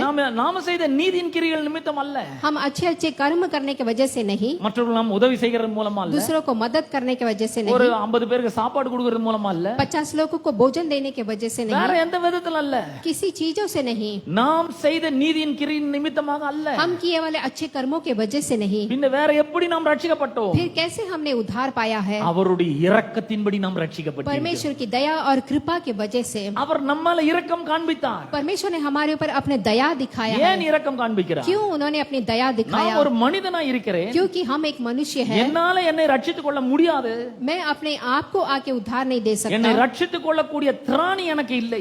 मुझे अपने आप को उद्धार देने का योग्य मुझ में नहीं है। மனுஷனுடைய நாட்கள் புல்லுக்கு ஒப்பாய் இருக்கிறது. मनुष्य का जीवन आकर एक घास के समान है, அது ஒரு நொடியிலே அழிந்து एक போகக்கூடியது. क्षण में सूख जाता है। ஆகவே என்னை என்னால ரட்சித்துக் கொள்ள முடியாது. तो मैं अपने आप को उद्धार नहीं कर सकता। என்னை ரட்சித்துக் கொள்ள நான் பலனற்றவனாய் இருக்கிறேன். मैं अपने आप को उद्धार करने के लिए बलहीन हूँ। நான் எவ்வளவு தூரம் நடந்தாலும் என்ன என்னால ரட்சித்துக் கொள்ள முடியாது. मैं कितना भी सोचूं, मैं अपने आप को எந்த उद्धार नहीं நதியில दे सकता। எந்த நதியில மூழ்கினாலும் என்னோட பாவங்கள் தொலையாது. मैं किसी भी नदी में जाके क्यों ना करूं नहीं बच सकता। அவருடைய இரக்கத்தின்படி தான் நான் ரட்சிக்கப்பட முடியும். उसकी करुणा के वजह से मैंने रक्षा पाया है। அவருடைய இரக்கம் என்னோட பாவங்களை எல்லாம் மன்னித்து இருக்கிறது. परमेश्वर की रक्षा की वजह से मुझे पापी அவர் मिला நம்ம है। மேல இரக்கப்படுறதோட நின்று விடவில்லை. परमेश्वर ने आके हमें दया दिखाने से नहीं, நம்முடைய பாவங்களுக்குரிய தண்டனை அவர் தம்மேல ஏற்றுக்கொண்டார். हमारे पापों को उन्होंने ले लिया है। ரோமர் 6:23 சொல்கிறது பாவத்தின் சம்பளம் மரணம். रोमन का किताब कहता है 6वें अध्याय पे कि पाप का फल मरण होता है அந்த தண்டனையை அவர் தம்மேல ஏற்றுக்கொண்டார். और उस दंड को यीशु मसीह ने अपने ऊपर ले लिया। நீங்களும் நான் தான் மரித்திருக்க வேண்டும். आप और मैं उस जगह पे रहना ஆனால் था। அவர் சொல்றாரு இல்ல இல்ல என் மகன் மரிக்கட்டும். तो यहाँ पे परमेश्वर ने क्या कहा, नहीं நான் உன்னை यीशु मसीह मरने दे। உன்னை விடுதலையாக்குகிறேன். आपको छुटकारा देना உன்னை चाहते நான் थे, ரட்சிக்க தீர்மானித்திருக்கிறேன். आपको मैं रक्षा करना चाहता हूँ। உன் பாவத்துக்காக நான் மரிக்கிறேன். आपके पापों के लिए मैं मरता हूँ, உன் பாவத்தை என் மேல நான் ஏற்றுக்கொள்கிறேன். आपके पाप को मैं ले लेता हूँ। உனக்காக நான் மரிக்கிறேன். तुम्हारे लिए मैं मारा जाऊंगा, உனக்காக நான் பாடுபடுகிறேன். तुम्हारे लिए मैं मुश्किल उठाऊंगा, உனக்காக நான் ரத்தம் சிந்துகிறேன். अपने लहू को बहाऊंगा, உனக்காக மரிக்கிறேன். अपना जीवन को दूंगा உனக்காக மூன்றாம் நாள் உயிரோடு और எழுந்திருக்கிறேன். आप लोग के लिए तीसरा दिन जी उठूंगा। பாவத்தை உனக்காக நான் ஜெயித்திருக்கிறேன். आपके लिए मैंने पापों को जीत पाया है, உனக்காக பிசாசை ஜெயித்திருக்கிறேன். आपके लिए मैंने शत्रु को जीत पाया है, சாபத்தை ஜெயித்திருக்கிறேன். शराब को जीत पाया है என்னுடைய வெற்றியை உனக்கு நான் और தருகிறேன். मेरा जो जीत है वो आपके लिए है। நான் சொல்றேன் உங்க ஒவ்வொருவருக்கும் அவர் வெற்றியை தந்திருக்கிறார். तो यहाँ पे देखिए मैं एक एक के लिए कहता हूँ परमेश्वर ने आपके लिए आशीष இந்த किया है। வெற்றியை பெற்றுக்கொள்வதற்கு நாம் என்ன செய்ய வேண்டும்? तो इस जीत को पाने के लिए हमें क्या करना है? ஒன்னும் செய்ய தேவையில்லை, விசுவாசிச்சா போதும். कुछ भी करने की जरूरत नहीं, सिर्फ विश्वास करने की जरूरत है। அவர் எனக்கு வெற்றியை தந்திருக்கிறார் என்று விசுவாசித்தால் போதும். आपको ये विश्वास करना है कि यीशु मसीह ने मुझे जीत दिया है। அப்ப இனிமேல் நீங்கள் இருளின் அதிகாரத்துக்கு கீழே நீங்கள் இல்லை. लेकिन आज से आके आप अंधेरे के नीचे दबे हुए नहीं हैं। பிசாசு உங்களை தொட முடியாது. शत्रु आपको छू नहीं सकता பிசாசு உங்களை பாவத்தை செய்ய வைக்க முடியாது. और शत्रु आपको पाप नहीं करवा सकता, உங்களை வழி தப்பி நடக்க வைக்க முடியாது. आपको रास्ते से अलग नहीं कर सकता, ஏனென்றால் அவன் தோற்று போனவனா இருக்கிறான். क्योंकि अभी आके आप जीत नहीं पाए होंगे, அவன் தலை நசுக்கப்பட்டவனா இருக்கிறான். क्योंकि शत्रु का सिर कुचला गया है। இயேசு கிறிஸ்துவுடைய வல்லமைக்கு முன்னாடி அவன் ஒன்றுமே இல்லை. शत्रु आकर परमेश्वर के सामने कुछ भी नहीं है, ஆக அவனை கண்டு பயப்பட வேண்டிய அவசியம் நமக்கு இல்லை. इसीलिए हमें उसको देख के डरने की जरूरत नहीं நம்முடைய है, ஆண்டவரும் ரட்சகருமாகிய இயேசு கிறிஸ்து நம்மோடு கூட இருக்கிறார். क्योंकि यीशु मसीह रक्षक हमारे साथ है, பரிசுத்த ஆவியானவர் மூலமாக நமக்குள்ளே வாழ்கிறார். पवित्र आत्मा हमारे साथ है। 32ஆம் சங்கீதம் 8ஆம் வசனத்தை வாசித்து பாருங்க. यहाँ पे भजन संगीता 32 कहता है, அவர் நம்மை வழி நடத்துகிற தேவனாய் वो இருக்கிறார். हमें मार्ग दिखाने वाले நமக்கு परमेश्वर है, ஆலோசனை சொல்லுகிற தேவனாய் அவர் இருக்கிறார். हमें आके बताते हैं, ज्ञान देते हैं। என் கண்ணை உன்மேல் வைத்து உனக்கு ஆலோசனை சொல்லுவேன். अपने आंखों को हमारे ऊपर रखकर हमें நீ चलाते हैं। நடக்க வேண்டிய வழியை நான் உனக்கு காட்டுவேன் என்று हम சொல்லுகிறார். जो रास्ते पे चलना है वो रास्ता हमें दिखाते हैं,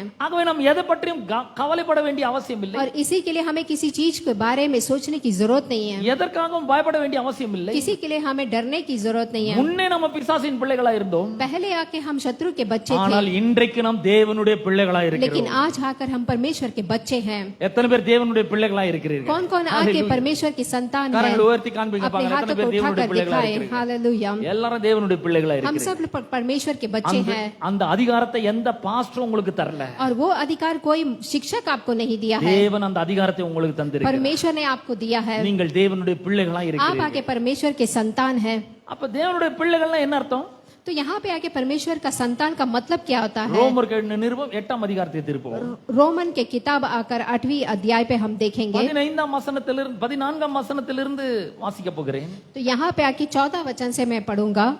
ரோமர் நிருபம் 8ஆம் அதிகாரம் 13ஆம் வசனத்திலிருந்து வாசிக்கிறேன். 13 14ஆம் வசனத்திலிருந்து வாசிக்கிறேன். 14 वचन से पढ़ूंगा 8वीं अध्याय। மேலும் எவர்கள் தேவனுடைய ஆவினாலே நடத்தப்படுகிறார்களோ அவர்கள் தேவனுடைய புத்திரராயிருக்கிறார்கள்.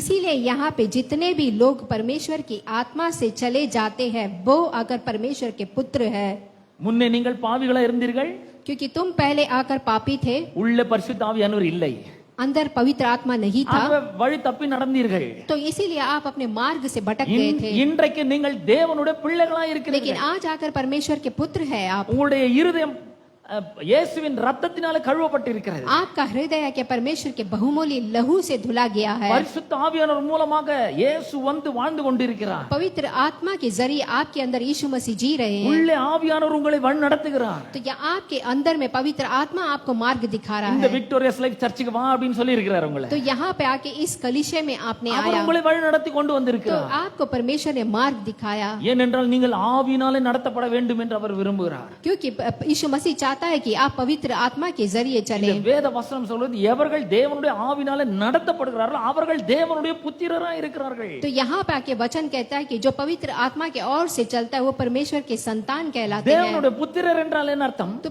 परमेश्वर के पुत्र का मतलब क्या होता है? சிங்கத்தினுடைய குட்டின்னு என்ன அர்த்தம்? तो सिंह का बच्चा माने क्या होता है? அது எதுக்குமே பயப்படவே वो பயப்படாது. किसी के लिए नहीं डरता है। தேவனுடைய பிள்ளைகள்னா என்ன அர்த்தம்? और परमेश्वर के बच्चे माने क्या होता है? No fear at all. आपको किसी चीज का डर ही नहीं है। 15ஆம் வசனம் சொல்கிறது, यहाँ पे 15 वचन कहता है, அந்தபடி திரும்பவும் நீங்கள் பயப்படுவதற்கு அடிமைத்தனத்தின் ஆவியை பெறாமல் அப்பா பிதாவே என்று கூப்பிட பண்ணுகிற புத்திர சுவிகாரத்தின் ஆவியை பெற்றீர்கள். तो यहाँ पे आपको डरने की आत्मा नहीं है बल्कि पिता परमेश्वर का पुत्र कहलाने का अधिकार मिला है। நாம் தேவனுடைய பிள்ளைகள். तो हम आके परमेश्वर के बच्चे हैं। எதற்கண்டும் பயம் இல்லை. किसी के लिए भी हमें डरने की जरूरत எந்த नहीं है। பிரச்சனை வேண்டுமானாலும் நம்ம ஜெயிக்க முடியும். कोई भी आके मुसीबत से हमें जीत पा सकते हैं, ஏனென்றால் நாம் இருளின் அதிகாரத்தின் கீழ் அல்ல, क्योंकि अभी हम आके अंधेरे के नीचे नहीं அவருடைய हैं। அன்பின் குமாரனுடைய ராஜ்யத்துக்குள்ளே இருக்கிறோம். अभी आके हम परमेश्वर के राज्य के अंदर प्रवेश कर चुके हैं। நம்முடைய ஆண்டவர் இயேசு கிறிஸ்துவாய் இருக்கிறார். हमारे यीशु मसीह है। நம்ம ராஜ்யம் மாற்றி இருக்கிறோம். तो यहाँ पे आके हमें आके अपने राज्य में लेके जाता है। இருளின் ராஜ்யத்திலிருந்து அவருடைய அன்பின் குமாரனுடைய ராஜ்யத்துக்கு तो வந்திருக்கிறோம். अंधेरे के राज्य से लेके अपने प्रेम के राज्य में लेके जाता முன்ன है। இருளின் ராஜ்யத்தில் இருந்தபோது பயம் இருந்தது. तो जब आप आके अंधेरे में के राज्य में थे आपको डर था, ஆனா இப்ப சுத்தமா பயமே இல்ல. लेकिन अभी आपको बिल्कुल भी डर नहीं है, ஏனால் தேவன் நம்மோடு கூட இருக்கிறார். क्योंकि परमेश्वर हमारे साथ है। உங்கள் ஒவ்வொருவரோடும் கூட தேவன் இருக்கிறார். आप हर एक के साथ यीशु मसीह आपके साथ அவர் है। உங்களுக்குள்ளே வாழ்ந்து वो கொண்டிருக்கிறார். आपके अंदर है அவர் உங்களுக்கு உதவி செய்ய வல்லவராய் और இருக்கிறார். वो आपको मदद करेगा। அதற்காக தான் உங்களுக்குள்ளே அவர் இருக்கிறார். इसीलिए वो आपके अंदर है। ஆகவே பவுல் சொல்கிறார், திரும்ப நான் பயப்பட மாட்டேன். तो इसीलिए अपोस्तल पौल कहते हैं मैं फिर से कभी डरूंगा नहीं, ஏன்னா நான் பயத்தின் ஆவியை பெறவில்லை. क्योंकि अभी आके हमारे अंदर भय का आत्मा नहीं है। ஒரு மனிதனுக்குள்ள நிறைய பயங்கள் இருக்கிறது. तो हमारे अंदर कई प्रकार का डर होता है। நாளைக்கு என்ன ஆகுமோ, मैं क्या होगा, என் வேலை என்ன ஆகுமோ, मेरा काम क्या होगा, பணம் இல்லாம நான் என்ன கஷ்டப்படுவனோ, पैसा के बिना मैं क्या என்னுடைய करूंगा, எதிர்காலம் எப்படி இருக்க போதோ, मेरा आगे का फ्यूचर कैसा रहेगा, குடும்பத்தை எப்படி பார்க்க போறனோ, अपने परिवार को कैसा देखूंगा குடும்பத்தை நான் எப்படி சப்போர்ட் பண்ண போறேன், और अपने परिवार को मैं कैसा सपोर्ट करूंगा, இந்த கடனை எப்படி நான் அடைக்க போறேன், इस उधार को मैं कैसे भरूंगा, எப்படி நான் ஆசீர்வாதமா செழிப்பா வாழ போறேன், कैसा मेरा जीवन आशीष बनेगा।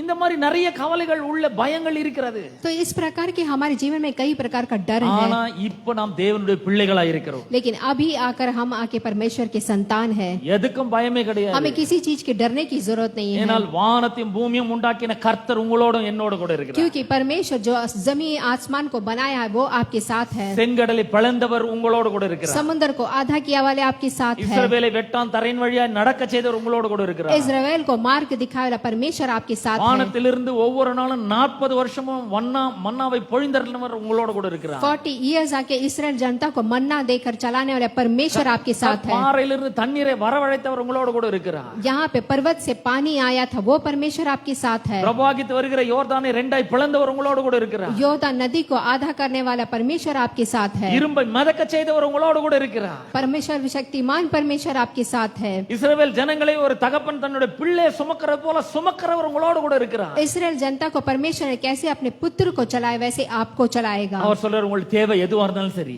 परमेश्वर कहता आपकी जरूरत कुछ भी हो, என்னுடைய மகிமை ஐஸ்வர்யம் உங்களுக்காக मैं வைக்கப்பட்டிருக்கிறது. आपको आके सही करूंगा। கவலைப்படாதே, आप जरूर பயப்படாதே, डरिए मत, திகையாதே, कलक नहीं, நான் உன்னுடனே கூட இருக்கிறேன். मैं आपके साथ हूँ। மலையே விலகினாலும் பரவாயில்ல, पर्वत उखड़ जाए, பர்வதங்கள் நிலை பெயர்ந்தாலும் சரி, पर्वत अपने जगह से हिल क्यों ना நான் जाए, உன்னை விட்டு விலகவே மாட்டேன். मैं तेरे से कभी जुदा नहीं என்னுடைய होगा। உடன்படிக்கை உன்னை விட்டு நிலை பெயரவே பெயராது. मैं हमेशा तेरे साथ रहूंगा। நான் உன்மேல் மனதுருகுகிறேன். मैं तेरे ऊपर अपना करुणा रखता நான் हूँ। சொல்றேன், நீ பயப்படாத என்றே. मैं कहता हूँ तुम डरना नहीं, அவர் சொல்ற, நான் உன்னோட வலது கையை பிடித்துக் கொண்டிருக்கிறேன், मैं तुम्हारे हथेली को थाम कर உனக்கு துணை நிற்கிறேன், तेरे साथ रहूंगा। நீ பயப்படாதே, तुम डरने की जरूरत नहीं है। என்னுடைய பிள்ளையாக உன்னை ஆக்கி இருக்கிறேன். अपने संतान बनाने के लिए। அவருடைய பிள்ளை என்ன அர்த்தம்?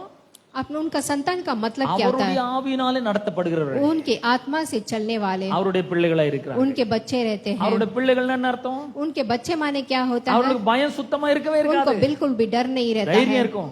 धैर्य से ஒரு रहते हैं। பெரிய துணிச்சல் இருக்கும். उनको आके हर चीज का करेज வாழ்க்கையில रहता है। வாழ்க்கையில எது வந்தாலும் சரி நான் ஜெயிப்பேன்ற ஒரு நம்பிக்கை விசுவாசம் இருக்கும் உள்ள. अपने जीवन में वे कुछ भी करने के लिए तैयार रहते हैं, उनको विश्वास रहता है। அடுத்து தேவனுடைய பிள்ளைகள்னா என்ன?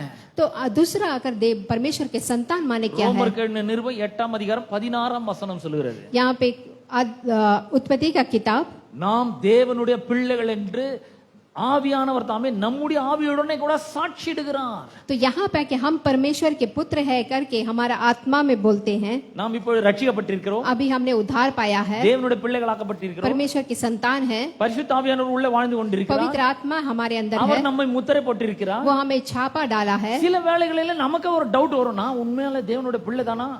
कभी कभी हमें खुद पे हमें एक डाउट रहता है कि क्या मैं परमेश्वर का संतान हूँ। பல நேரங்களில் ஏதாவது ஒரு தவறை நம்ம செஞ்சிடுவோம். कहीं कहीं हम आपके कहीं आके मुश्किल काम कर देते हैं, உடனே பிசாசு கேட்பான், நீ தேவனுடைய பிள்ளையா? तो तुरंत शत्रु आके हमसे सवाल करता है क्या कि तू परमेश्वर का पुत्र है? தேவனுடைய பிள்ளைனா இவ்வளவு பெரிய பாவத்தை தவற நீ எப்படி செய்ய முடியும்? अगर तू परमेश्वर का संतान है तो तूने पाप कैसे किया? உங்கள் மேல குற்றம் சாட்டுவான். आपको आके वो दोषी ठहराएगा। அப்ப உள்ள இருக்கிற ஆவியானவர் என்ன பண்ணுகிறார்? तो हमारे अंदर जो आत्मा है वो क्या करेगा? சத்தியமா நீ தேவனுடைய பிள்ளைதான் என்று तू சொல்லுகிறார். सच में आके परमेश्वर का पुत्र है அவர் बोलेगा। எங்க இருக்கிறார்? वो कहाँ पे है? நம்முடைய ஆவிக்குள்ள இருக்கிறார் அவர். वो हमारे आत्मा के अंदर है। நீங்கள் தேவனுடைய பிள்ளைகள் என்று பரிசுத்த ஆவியானவர் தாமே நம்முடைய ஆவியுடனே கூட சாட்சி எடுக்கிறார். आप परमेश्वर के पुत्र है करके वो आपको बताते हैं। அப்ப உள்ள ஒரு சாட்சியை பெற்று இருக்கிறோம். तो अंदर आकर आपको एक गवाही है। மறுபடியும் பிறந்தவர்கள் என்ன? तो दोबारा जन्म लेने का अर्थ क्या है? அவர்கள் மீட்கப்பட்டிருக்கிறார்கள், उन्होंने छुटकारा पाया है, விடுதலையாக்கப்பட்டிருக்கிறார்கள், छुटकारा पाकर है, ராஜ்யம் மாற்றப்பட்டிருக்கிறது, राज्य में आए हैं, இயேசு அவர்களுடைய தலைவராய் இருக்கிறார், यीशु आकर उनका सिर बन के है, அவருடைய பாவங்கள் எல்லாம் மன்னிக்கப்பட்டிருக்கிறது, उनके सारे पापों को माफ किया है, அவர்கள் தேவனுடைய ஆவியினாலே நடத்தப்படுகிறார்கள், परमेश्वर के आत्मा से चलते हैं, பயம் சுத்தமா இல்ல, पवित्र आत्मा से रहते हैं। உள்ள ஒரு சாட்சி இருக்கிறது. तो अंदर एक गवाही है, பரிசுத்த ஆவியானவர் சாட்சியிடுகிறார். पवित्र आत्मा गवाही देते हैं। சந்தேகத்துக்கு இடமின்றி நீ தேவனுடைய பிள்ளை என்று यहाँ சொல்லுகிறார். पे आप शक करने के लिए जगह नहीं பல है। நேரங்கள்ல நமக்கு சந்தேகத்தை பிசாசு எழுப்புகிறான். तो कई समय पे हमें आके शक आके आता है, ஆனா அந்த நேரங்கள்ல பரிசுத்த ஆவியானவர் சொல்றார், yes you are a child of God. लेकिन उस समय पे पवित्र आत्मा हमें कहता है हाँ तू परमेश्वर का पुत्र है। அவர் நம்முடைய ஆவியுடனே கூட சாட்சியிடுகிறார். वो आके हमारी आत्मा से हमें गवाही देते हैं। 8:17 சொல்கிறது, यहाँ पे 8 और 17 कहता நாம் है பிள்ளைகளானால் मैं उसके संतान, சுதந்திரருமாமே. यहाँ पे स्वतंत्रता से रहते हैं। ஒரு வீடு இருக்கு, एक घर है, அப்பா இருக்காங்க, அம்மா இருக்காங்க, मम्मी पापा दोनों हैं, அவங்களுக்கு நிறைய சொத்து இருக்கு, वो उनको बहुत सारे पैसे நிறைய हैं, வீடுகள் இருக்கு, घर है, ஆஸ்தி இருக்கு, धन है, நிறைய பொண்ணு இருக்கு, வெள்ளி இருக்கு, दौलत है, सोना चांदी है, கார்லாம் நிறைய இருக்கு. गाड़ी है। இப்ப அந்த பிள்ளை அந்த வீட்ல வந்து பிறக்குது. अब वो बच्चा आके उनके घर में पैदा हो रहा இந்த है, சொத்தெல்லாம் யாருக்கு? तो ये जो भी दौलत किसके लिए है? அந்த பிள்ளைக்கு ஆட்டோமேட்டிக்கா வந்துரும். तो ऑटोमेटिकली वो बच्चे के लिए दौलत आ जाता है, அவங்க அப்பா கஷ்டப்பட்டு சம்பாதிக்கிறாரு, क्योंकि उनके माता पिता ने कमाया है, அவங்க அப்பா வேர்வை செஞ்சு சம்பாதிக்கிறாரு. उसके पिता ने पसीना बहा के कमाया ஆனா है। இந்த பிள்ளை வந்து பிறந்த உடனே அந்த சொத்துக்கெல்லாம் அதிபதி ஆயிடுகிறது. लेकिन संतान पैदा होते ही वो सारा दौलत उसके पास आ जाता है। இந்த இத சம்பாதிக்கிறதுக்கு அந்த பிள்ளை ஒண்ணும் செய்யறது இல்ல. उस बच्चे ने कुछ नहीं किया, कमाई नहीं किया, இந்த பிள்ளை வந்து அந்த வீட்ல பிறக்கிறது, वो बच्चा आके उस घर में पैदा हुआ, பிறந்த உடனே எல்லாம் அந்த பிள்ளைக்கு சொந்தமாக்கி விடுகிறது. तो पैदा होते ही सब कुछ वो बच्चा का हो जाता है। அதே போலதான் பாருங்க நீங்களும் நானும் கூட बिल्कुल उसी तरह आप और मैं हैं, நாம் தேவனுடைய ராஜ்யத்துல வந்து பிறந்திருக்கிறோம். हम परमेश्वर के राज्य में पैदा हुए हैं, இயேசு கிறிஸ்துவுடைய வித்து நமக்குள்ளே உள்ள போயிருக்கிறது. यीशु मसीह हमारे अंदर है, அதனாலே நாம் மறுபடியும் பிறந்திருக்கிறோம். इसीलिए हम दोबारा पैदा हुए हैं, நாம் அவருடைய பிள்ளைகளாய் இருக்கிறோம். हम उनके संतान हैं। அப்படி என்றால் என்ன? उसका मतलब क्या है? எதெல்லாம் அவருக்கு சொந்தமோ அதெல்லாம் எனக்கு तो சொந்தமாயிடுச்சு. जो कोई भी परमेश्वर का वो सब कुछ मेरा है। 24ஆம் சங்கீதம் 1ஆம் வசனம் சொல்லுகிறது, यहाँ पे भजन संगीता 24 पहला वचन कहता है, பூமியும் அதன் நிறைவும் உலகமும் அதில் உள்ள குடிகளும் கர்த்தருடையது. तो दुनिया के हाँ जो कुछ भी है वो परमेश्वर का है, எல்லாம் அவருடையது. सब कुछ परमेश्वर का है। அவருடையதுன்னு என்ன அர்த்தம்? उसका है मतलब क्या होता है? அவர்தெல்லாம் என்னுடையது. उनका मेरा है, ஏனென்றால் நான் அவராலே பிறந்திருக்கிறேன். क्योंकि मैं परमेश्वर की ओर से पैदा हुआ தேவனுடைய हूँ, மிகப்பெரிய குடும்பத்திலே நான் பிள்ளையாய் பிறந்திருக்கிறேன். मैं परमेश्वर का संतान हूँ, ஆகவே இது எல்லாம் என்னுடையது. इसीलिए जो कुछ भी है वो मेरा है। உங்களுக்கு சுதந்திரம் இருக்கிறது. आपके लिए एक संतान है। 50ஆம் சங்கீதத்தை திருப்போம். तो यहाँ पे वचन देखेंगे हम, அதற்கு பிற்பாடு ஆகாய் 2:8 வாசிக்க போறோம். 50ஆம் சங்கீதம் 50वीं भजन संगीता देखेंगे, 10-11 வாசிக்கிறேன். 10-11 पढ़ेंगे। சகல காட்டு ஜீவன்களும் பர்வதங்களில் ஆயிரம் ஆயிரமாய் திரிகிற மிருகங்களும் என்னுடையவைகள். क्योंकि वन के सारे जीव जंतु और हजारों पहाड़ियों के जानवर मेरे हैं।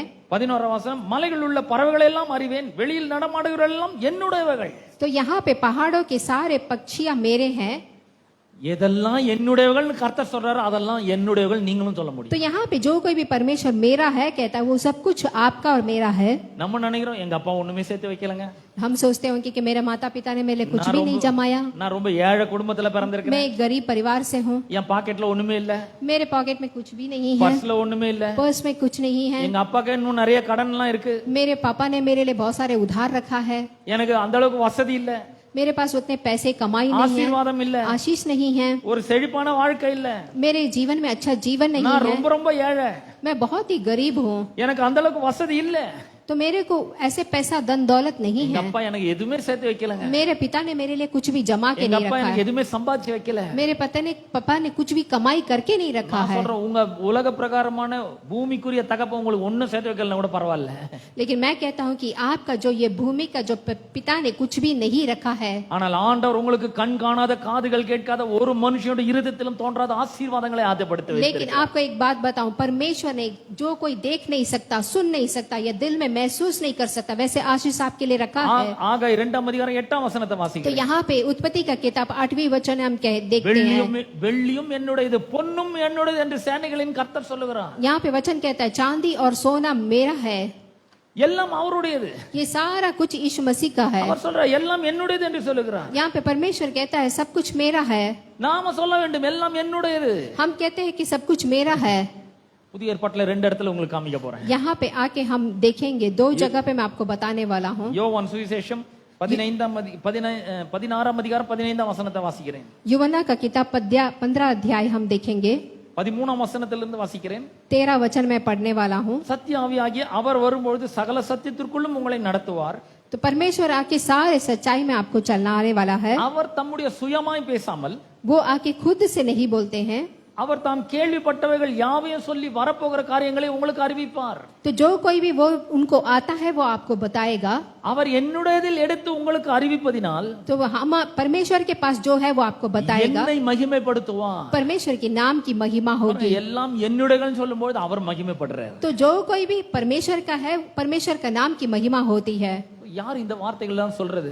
तो ये सारे बातें कौन बताता है? இயேசு இந்த உலகத்துல வாழ்ந்த போது இந்த வார்த்தைகளை சொல்லுகிறார். तो यीशु मसीह इस दुनिया में जीते समय बोल के गए हैं। 15 வசனத்தை வாசிக்க போறேன். अब मैं 15 वचन पढ़ने वाला हूँ। பிதாவினுடையவள் யாவும் என்னுடையவர்கள். तो पिता परमेश्वर का जो कुछ भी है वो भी मेरा ही है, இயேசு மனு வர்க்கத்தினுடைய பிரதிநிதியாக இந்த உலகத்துல வந்தார். क्योंकि यीशु मसीह आकर पुत्र बनकर इस दुनिया में आया। அவர் சொல்ற பிதாவினுடையதெல்லாம் என்னுடையது. तो जो भी पिता का है, पिता परमेश्वर का वो मेरा है। ஏன்? क्यों? அவர் என்ன பிரியமான பிள்ளை என்று சொல்லி இருக்கிறார். क्योंकि परमेश्वर कहता है कि मैं उनका बहुत ही प्रेमी पुत्र हूँ, He is my beloved. वो आके मेरा प्रेम पुत्र है, I am well pleased in him. मैं आके उसे प्रेम करता हूँ, அவருக்கு செவி கொடுங்கள்.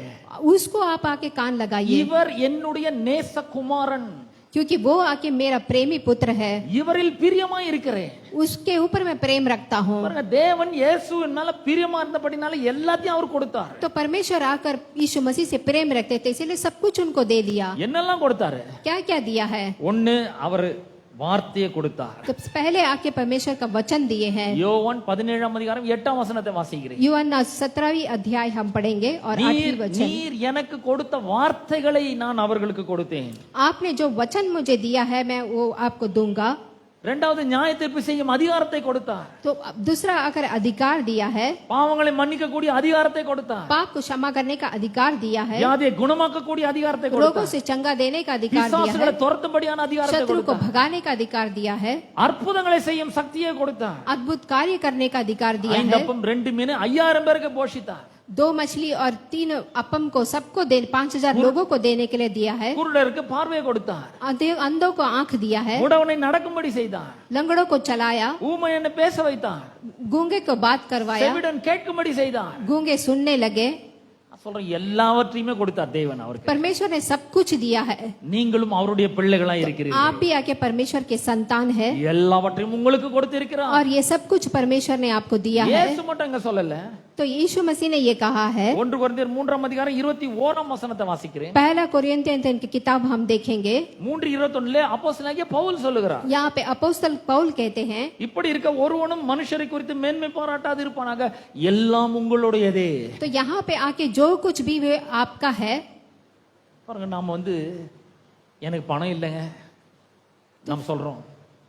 तो हम कैसे कह सकते कि मेरे पास पैसे नहीं हैं, எனக்கு சுகம் இல்ல, मेरे को चंगाई नहीं है, எனக்கு அப்பா இல்ல, पापा नहीं है, அம்மா இல்ல, मम्मी नहीं है, உடன் பிறந்தவர்கள் இல்ல, भाई बहन नहीं है, நல்ல வேலை இல்ல, अच्छा काम नहीं है, சரியான வருமானம் இல்ல, और कमाई नहीं है, லீவ் இல்ல, छुट्टी नहीं है, ஓய்வு இல்ல, कैसे रेस्ट नहीं है। எதெல்லாம் இல்லையா அதெல்லாம் சொல்லுகிறோம். हमको सब कुछ नहीं है करके कहते हैं, கர்த்தர் சொல்ற எல்லாம் உங்களுடையது. लेकिन यहाँ पे परमेश्वर कहता है सब कुछ आपका है। நாம என்னைக்கு வாயை திறந்து எல்லாம் என்னுடையன்னு சொல்றோமோ அன்னைக்கு தான் எல்லாம் நம்ம நோக்கி வரும். तो जिस दिन हम अपने मुंह खोल कर कहते हैं सब कुछ मेरा है, वो दिन आपको सब कुछ நாம मिलेगा। இதை தைரியமாய் சொல்ல வேண்டும். तो हमें धैर्य से बोलना है। இதை யாரும் நமக்கு கொடுக்கல, ये हमें किसी ने भी नहीं दिया है, தேவாதி தேவன் நமக்கு கொடுத்திருக்கிறார். परमेश्वर ने हमको दिया है। சும்மா கொடுக்கல, यहाँ पे चुपके नहीं दिया। இயேசு கிறிஸ்துவினுடைய விலையேறப்பட்ட ரத்தம் நமக்காக சிந்தப்பட்டிருக்கிறது. यीशु मसीह का बहुमूल्य रक्त बहा के दिया है, விலைக்கிரயமாக அவர் அதை கொடுத்திருக்கிறார். तो उन्होंने आकर हमें उठा के दिया है। அதன் மூலமாக இப்படிப்பட்ட ஆசீர்வாதங்கள் நமக்கு கிடைத்திருக்கிறது. तो यीशु मसीह के लहू के द्वारा ही हमें ये आशीष मिला है।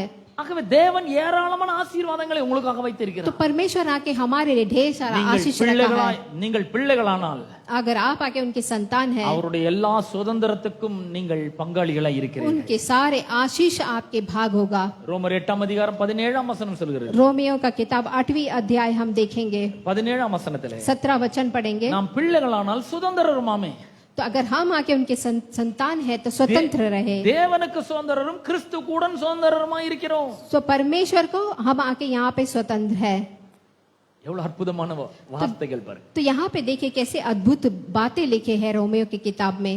பாருங்க, நாம் தேவனுடைய பிள்ளைகள் என்பதில் அது நமக்கு ஒரு பெரிய ஒரு சந்தோஷம் இருக்க வேண்டும். तो हम आके परमेश्वर के संतान है करके हमें आके एक बड़ी खुशी है। எனக்கு ஒரு பெரிய சந்தோஷம் இருக்கு. तो मेरे लिए एक बहुत खुशी है। நான் பாஸ்டர்ன்றனால இல்ல, मैं पास्टर हूँ बोल के मुझे खुशी नहीं है, எனக்கு இந்த மாதிரி ஒரு சபை இருக்கிறதுனால இல்ல, मुझे एक चर्च है बोल के खुशी नहीं है, இப்படிப்பட்ட வசதிகள் இருக்கிறதுனால இல்ல, ये सब कुछ है बोल के खुशी நான் नहीं है। தேவனுடைய பிள்ளை என்பதனால எனக்கு ஒரு பெரிய சந்தோஷம் मैं இருக்கு. परमेश्वर का संतान हूँ इसलिए मुझे खुशी அவர் है। என்னோட கூட இருக்கிறார். वो मेरे साथ है, அவர் என்னை விட்டு விலகிறது இல்ல, वो मुझसे कभी अलग नहीं என்னை होता, கைவிடுறது இல்ல, वो मुझे हाथ नहीं छोड़ता, எனக்கு உதவி செய்யறார். परमेश्वर मुझे मदद करता है। 46ஆம் சங்கீதம் 1ஆம் வசனம் சொல்கிறது. यहाँ पे भजन संगीता कहता है, தேவன் நமக்கு அடைக்கலமும் பலனும் ஆபத்து காலத்தில் அனுகூலமான துணையாய் இருக்கிறார். परमेश्वर के हमें मदद करता है और मुश्किल के समय में हमारे साथ रहता है। அதனால என்ன நடந்தாலும் நாங்க பயப்பட மாட்டோம். इसीलिए हम कुछ भी हो तो हमें डरने की जरूरत नहीं है। எத்தனை பேர் சந்தோஷமா இருக்கு? तो कितनी बड़ी खुशी है देखिए आपको। ஹalleluya, हालेलुया। சந்தோஷமா இருக்கீங்களா? आप सब लोग खुश है क्या? தேவன் உங்களோட கூட இருக்கல, क्या சந்தோஷப்படுகிறீங்களா? आप खुश है कि परमेश्वर आपके साथ है? பயமே சுத்தமா கிடையாது. बिल्कुल डर नहीं होना चाहिए आपके என்னானாலும் जीवन சரி, में। என்னானாலும் சரி, நான் வெற்றி பெறுவேன். कुछ भी हो जाए मैं जीत पाऊंगा, வியாதியின் மேல வெற்றி பெறுவேன், रोगों के ऊपर जीत पाऊंगा, பிசாசின் மேல வெற்றி பெறுவேன், शत्रु के ऊपर जीत पाऊंगा, மரணத்தின் மேல வெற்றி பெறுவேன். मौत के ऊपर जीत पाऊंगा, ஏனென்றால் நான் இருளின் அதிகாரத்தில் இல்ல, क्योंकि मैं अभी अंधेरा में नहीं हूँ, அவருடைய அன்பின் குமாரனுடைய ராஜ்யத்துக்கு உள்ளே இருக்கிறேன். अभी मैं परमेश्वर के राज्य में हूँ। இந்த இருளின் காரியங்கள் எதுவுமே என்ன தொட முடியாது. तो ये अंधेरे की जो कोई भी चीज है मुझे छू नहीं सकता। இந்த இருளின் காரியங்கள் எதுவும் என்னை ஆளுகை செய்ய முடியாது, ஆள முடியாது, अंधेरा का जो भी चीज हो मेरे साथ नहीं रह सकता, ஒண்ணும் பண்ண முடியாது. कुछ भी नहीं कर सकता। அவருடைய பாதுகாப்பு எனக்கு இருக்கிறது, उसका प्रोटेक्शन मेरे साथ है, உங்களுக்கும் இருக்கிறது. आपको भी है। அது ஒரு தெய்வீக பாதுகாப்பு. वो आके परमेश्वर की ओर से है, இயற்கைக்கு அப்பாற்பட்டவற்றில் நீங்கள் ஆசீர்வதிக்கப்பட்டவர்களாய் இருக்கிறீர்கள். आपको रक्षा करेगा, आपको आशीष देगा। ஆகவே நான் உங்களை பார்த்து சொல்றேன், तो मैं आपको देख के कहता हूँ, நீங்கள் ஒரு மாநிலத்தை விட்டு இன்னொரு மாநிலத்துக்கு வந்திருக்கலாம், आप आके एक देश से दूसरे देश पे आए हैं, உங்க வீட்டை விட்டு இந்த இடத்துக்கு நீங்க வந்திருக்கலாம், आप अपने घर बाहर छोड़ के यहाँ आए हैं, ஆனால் தேவன் उங்களோடு கூட இருக்கிறார். लेकिन मैं आपसे कहता हूँ कि परमेश्वर आप सबके அவர் உங்களை साथ விட்டு है, ஒருபோதும் விலகுவதில்லை, वो आपके साथ है, உங்களை கைவிடுவதில்லை. आपको कभी हाथ नहीं छोड़ेगा, இங்க நீங்க பயப்பட தேவையில்லை, आपको डरने की जरूरत नहीं है, ஏனென்றால் அவருடைய தெய்வீக பாதுகாப்பு உங்க மேல இருக்கிறது. क्योंकि परमेश्वर ने आपको रक्षा किया है। எந்த தேவை குறித்து நீங்க பயப்பட தேவையில்லை, किसी भी जरूरत के लिए आप डरना नहीं, ஏன்னா அவருடைய மகிமையின் ஐஸ்வர்யம் உங்களுக்காக வைக்கப்பட்டிருக்கு. परमेश्वर की महिमा आप लोग के साथ है, ஆகவே நீங்கள் விடுதலையாக்கப்பட்டிருக்கிறீர்கள். तो आप सब छुड़ाए हुए लोग हैं, ராஜ்யம் சேஞ்ச் ஆயிருக்கு, राज्य से राज्य आए हैं, ராஜா மாறி இருக்கிறார். आप आकर राजा के साइड पे है, தேவனுடைய அன்பின் குமாரனுடைய ராஜ்யத்தில் இருக்கிறீர்கள். परमेश्वर के प्रेम के राज्य में है, பரிசுத்த ஆவியானவர் உங்களை முத்திரை போட்டிருக்கிறார். पवित्र आत्मा आपको चिन्ह दिए हैं, நீங்கள் அவருக்கு சொந்தமானவர்களா இருக்கிறீர்கள். आप आके परमेश्वर के हैं, தேவன் உங்கள் மேல இரக்கமுள்ளவரா இருக்கிறார். परमेश्वर आपकी ऊपर दया है, பரிசுத்த ஆவியானவர் மூலமாக அவர் உங்களை ரட்சித்திருக்கிறார். पवित्र आत्मा आपको उद्धार दिए हैं, அவர் உங்களை விட்டு விலகிறது இல்ல, वो आपको कभी छोड़ेगा உங்களை नहीं, கைவிடுறது இல்ல. आपको हाथ नहीं छोड़ेगा, உங்களுக்காக எல்லா ஆசீர்வாதங்களையும் ஆயத்தப்படுத்தி வைத்திருக்கிறார். सारी प्रकार की आशीषें आपको देगा, அதை எல்லாவற்றையும் நீங்கள் அனுபவிக்க வேண்டும் என்று वो விரும்புகிறார். सारे आशीष अगर आप पाना चाहते हैं, எப்படி அனுபவிப்பது? आप उसे कैसे ले सकते हो எப்படி आशीषों அந்த को? ஆசீர்வாதத்தெல்லாம் எப்படி இங்க வாழும்போது நான் எப்படி அதெல்லாம் பெற்று அனுபவிப்பது? इस दुनिया में मैं जीते समय कैसे वो आशीष पा सकता हूँ? அடுத்த வாரம் வாங்க, நான் சொல்லி தரேன். तो मैं आपसे कहता हूँ, கர்த்தர் உங்களையும் உங்கள் குடும்பங்களையும் ஆசீர்வதிப்பார். परमेश्वर आपको आशीष करेगा। இங்க கேட்கிற சத்தியங்களை யூடியூப்ல இருக்கு, பைபிள் லாகின் VLC அப்படி போட்டீங்கன்னா வரும். அதை போய் மறுபடியும் கேளுங்க. ஒரே ஒரு முறை கேட்ட பத்தாது, மறுபடியும் நீங்க போய் கேளுங்க. உங்களுடைய நம்பர்லாம் நான் அந்த VLCல வந்து ஆட் பண்றேன். அதுல உங்களுக்கு யூடியூப் மூலமா அந்த மெசேஜ் அனுப்புறேன், நீங்க கேளுங்க மறுபடியும். ये सारे प्रभु वचन आकर YouTube में रहेगा, आप देख सकते हैं, दोबारा सुनने से ही आपको समझ में आएगा। ஒவ்வொரு வாரமும் நீங்க ஒவ்வொரு நாளும் கேட்கணும். இதை आपको एक एक दिन आपको सुनना है, கேட்டு கேட்டு மனதில் பதிய வைக்க வேண்டும். आपको सुन सुन के अपने दिल में रख लेना है, அப்பதான் அந்த ஆசீர்வாதங்களை அனுபவிக்க முடியும். तब जाकर आप परमेश्वर के आशीष அடுத்த को पा வாரம் வாங்க, सकते இந்த हैं। ஆசீர்வாதங்கள் எல்லாம் எப்படி பெற்று அனுபவிக்கிறதுன்னு நான் சொல்லி தரேன். अगले हफ्ते कैसे इस आशीष को हम पा सकते हैं करके मैं आपको கர்த்தர் बताने உங்களை वाला हूँ। ஆசீர்வதிப்பார். परमेश्वर आपको आशीष நாம் करेगा। யாவரும் எழுந்து நிற்போம், हम अपनी जगह पे खड़े हो जाएंगे, நாம் ஜெபிப்போம். प्रार्थना करने वाले हैं। எங்கள் அன்பின் பிதாவே, உம்முடைய குமாரனாகிய இயேசு கிறிஸ்துவின் நாமத்திலே உம்மண்டை நாங்கள் வருகிறோம். पिता परमेश्वर, इस समय पे हम आपके सम्मुख में आते हैं। இந்த அற்புதமான நாளுக்காக உமக்கு நன்றி इस செலுத்துகிறோம். अद्भुत दिन के लिए आपका धन्यवाद। வந்திருக்கிற ஒவ்வொருவருடைய வல்லமையான கரத்திலே ஒப்பு கொடுக்கிறோம். हर एक को मैं आपके हथेली पे सौंपता हूँ। சத்தியத்தை கேட்டிருக்கிற இந்த மக்களை நீர் விடுதலையாக்கி இருக்கிறதற்காக உமக்கு ஸ்தோத்திரம். सत्य वचन सुने हुए इन लोगों को आप छुटकारा देने के लिए धन्यवाद। பாவத்திலிருந்து சாபத்திலிருந்து இவர்களை விடுதலையாக்கி இருக்கிறீர்கள். पाप से श्राप से आपने इनको छुटकारा दिया है, இருளின் அதிகாரத்தினின்று இவர்களை விடுதலையாக்கி இருக்கிறீர்கள். अंधेरे के अधिकार से इन्हें छुटकारा दिया है, உம்முடைய அன்பின் குமாரனுடைய ராஜ்யத்துக்கு உட்படுத்தி இருக்கிறீர்கள். अपने प्रेम के राज्य में आपने इन्हें मिला दिया இவர்களை है। ரட்சிப்பின் வழியிலே நடத்துவதற்கு பரிசுத்த ஆவியானவரை கொடுத்திருக்கிறீர்கள். पवित्र आत्मा आपने इन्हें मार्ग दिखाने के लिए दिया है, அதற்காக உமக்கு நன்றி செலுத்துகிறோம். इसलिए मैं आपका धन्यवाद करता பயம் हूँ। சுத்தமா போய் இருக்கிறதுக்காக உமக்கு ஸ்தோத்திரம். इनके जीवन से डर को बिल्कुल हटाने के लिए मैं आपका धन्यवाद தைரியம் உள்ளே करता हूँ। வந்திருக்கிறதுக்காக உமக்கு ஸ்தோத்திரம். अंदर पे आकर एक धैर्य आने के लिए मैं धन्यवाद தேவனுடைய करता हूँ। பிள்ளைகள் என்ற அதிகாரத்துக்காக உமக்கு ஸ்தோத்திரம். परमेश्वर का अधिकार देने के लिए आपका धन्यवाद। எங்களுக்காக ஆஸ்திகளை அந்த சுதந்திரத்தை ஆயத்தப்படுத்தி வைத்திருக்கிறதுக்காக உமக்கு ஸ்தோத்திரம். हमारे लिए अनेक प्रकार की आशीष तैयार रखने के लिए धन्यवाद करते நாங்கள் हैं। தேவனுடைய பிள்ளைகள் என்று பரிசுத்த ஆவியானவர் எங்களுடைய ஆவியோடு கூட சாட்சியிடுகிறதற்காக உமக்கு ஸ்தோத்திரம். पवित्र आत्मा हमारे साथ रहने के लिए हम आपका धन्यवाद करते हैं। தேவனுக்கு சுதந்திரம், கிறிஸ்துக்கு உடன் சுதந்திரமா இருக்கிறதுக்காக உமக்கு நன்றி செலுத்துகிறோம். परमेश्वर हम आपका धन्यवाद करते हैं। ஆண்டவரே, இந்த வேத வசனங்கள் எல்லாம் இந்த மக்களுடைய இருதயங்களிலே நீர் எழுதுவீராக. परमेश्वर ये वचन आकर उनके हृदय में छाप पाए, அவர்கள் குறைவின் நேரத்திலே அவர்களுக்கு அதை நினைப்பூட்டுவீராக. उनके समय में आप आकर उन्हें ध्यान देना, வாழ்க்கையில அவர்கள் பயப்படுகிற நேரத்திலே அவர்களுக்கு இந்த வார்த்தைகளை நினைப்பூட்டுவீராக. जब अपने जीवन में वो डरते हैं तो इस वचन को वो सुन पाए, தேவைகள் ஏற்படும் பொழுது அவர்களுக்கு இந்த வார்த்தைகளை நினைப்பூட்டுவீராக. जब कोई भी उनकी जरूरत रहती है तो इस वचन को ध्यान में आप, தனிமையில் அவர்கள் வாடும் பொழுது இந்த வசனத்தை அவர்களுக்கு நினைப்பூட்டுவீராக. अकेलेपन में इस वचन को उनके ध्यान में உம்முடைய आप, சகலவிதமான ஆசீர்வாதங்களினாலும் இவர்களை ஆசீர்வதிக்கிறேன். सारे आशीषों से आप इनको आशीष பிதா, करना। குமாரன், பரிசுத்த ஆவியின் நாமத்தினாலே இவர்களை ஆசீர்வதிக்கிறேன். ஆண்டவரே, पवित्र आत्मा हम आपको इन्हें आशीष करते हैं। சிலுவையில நீர் சம்பாதித்து வைத்திருக்கிற எல்லா ஆசீர்வாதங்களும் நன்மைகளும் இவர்கள் மேல் வந்து இவர்களுக்கு பலிக்கட்டும் என்று ஜெபிக்கிறேன். क्रूस में आपने कमाए हुए सारे आशीषों को मैं इनको देता हूँ, இவர்களுடைய வாழ்க்கை தரம் உயரட்டும் என்று ஜெபிக்கிறேன். इनके जीवन में ये आगे बढ़ पाए, இல்லாமை, வறுமை, தரித்திரம் எல்லாம் நீங்கட்டும் என்று ஜெபிக்கிறேன். हर प्रकार की कमी घटी को पूरा करना, ஆசீர்வாதமும் செழிப்பும் இவர்களுடைய வாழ்க்கையில உண்டாகட்டும் என்று ஜெபிக்கிறேன். आशीर्वाद इनके जीवन में देना, எல்லா நன்மைகளினாலும் இவர்களுடைய வாழ்க்கை நிரப்புவீராக. सारे चीजों से इन्हें तृप्त करना, துதி, கனம், மகிமை எல்லாவற்றும் ஒருவருக்கே நாங்கள் செலுத்துகிறோம். सारी स्तुति हम आपको सौंपते हैं। இயேசுவின் நாமத்தில் ஜெபிக்கிறோம் பிதாவே. सब कुछ यीशु मसीह के नाम से मांगते हैं, सुन और ग्रहण कर। ஆமென். आमीन। ஆமென். நம்முடைய கர்த்தராகிய இயேசு கிறிஸ்துவின் கிருபையும் பிதாவாகிய தேவனுடைய அன்பும் பரிசுத்த ஆவியானவருடைய ஐக்கியமும் பாதுகாவலும் வழிநடத்தலும் இன்றும் என்றும் சதா காலங்களிலும் நம் அனைவரோடும் என்றும் இருப்பதாக. ஆமென்.